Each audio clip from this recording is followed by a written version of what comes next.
Bhagyalakshmi serial நாடகத்துல தாத்தா வெகு நேரம் ஆகியுமே எந்திரிக்காம இருப்பதால ஈஸ்வரி எழுப்பி பாக்குறாங்க. ஆனா ராமமூர்த்தி எந்த அசைவுமே இல்லாம இருக்கிறாருங்க.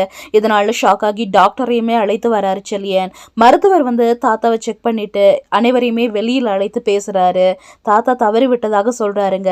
இதனால மொத்த பேருமே அதிர்ச்சியில உரையிறாங்க.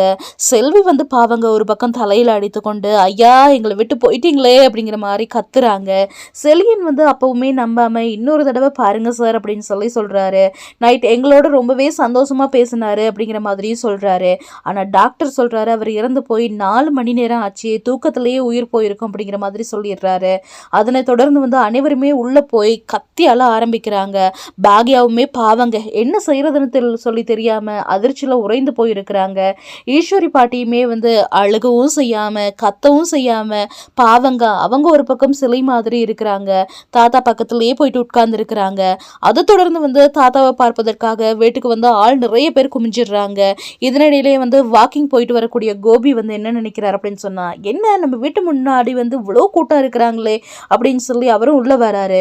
கோபியை பார்த்ததுமே செல்வி கத்தியால ஆரம்பிச்சிடுறாங்க. ஐயா நம்மளெல்லாம் விட்டுட்டு போயிட்டாரே அப்படின்னு சொல்லி அழுறாங்க. இனியாவும் சொல்றாங்க தாத்தா இறந்து போயிட்டாரு அப்படிங்கிற மாதிரி அவங்களும் ஒரு பக்கம் கத்துறாங்க. கோபி எதையுமே நம்பாம நான் உள்ள போயிட்டு பாக்குறேன், அப்பாவுக்கு ஒண்ணுமே ஆயிருக்காது அப்படின்னு சொல்லி பாக்குறாரு. கட்டில்ல படுத்திருக்கக்கூடிய ராமமூர்த்தியை தொட்டு பாக்குறாரு.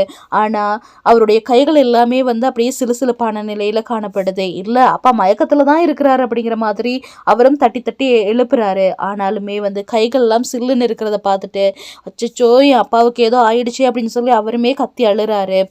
அதே நேரத்தில் டாக்டர் சொல்றாரு, இல்லை உங்களுடைய அப்பா இறந்துட்டாரு அப்படிங்கிறத சொல்கிறத கேட்டதுமே கோபிக்கு ஒன்றுமே செய்ய தெரியல, ஒன்றுமே புரியாமல் தன்னுடைய வீட்டுக்கு போகிறாரு.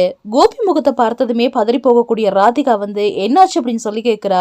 உடனே தன்னுடைய அப்பா இறந்து போயிட்டாரு அப்படின்னு சொல்லி அழுறாரு. ஆனாலுமே அவர் சந்தோஷமாக தூங்கிட்டு இருக்க மாதிரியே இருக்கே, நான் என்ன செய்வேன், வா போய் அப்பாவை பார்க்கலாம் அப்படின்னு சொல்லி அவளையும் ஐயோவையும் அழைச்சிட்டு வீட்டுக்கு போகிறாரு.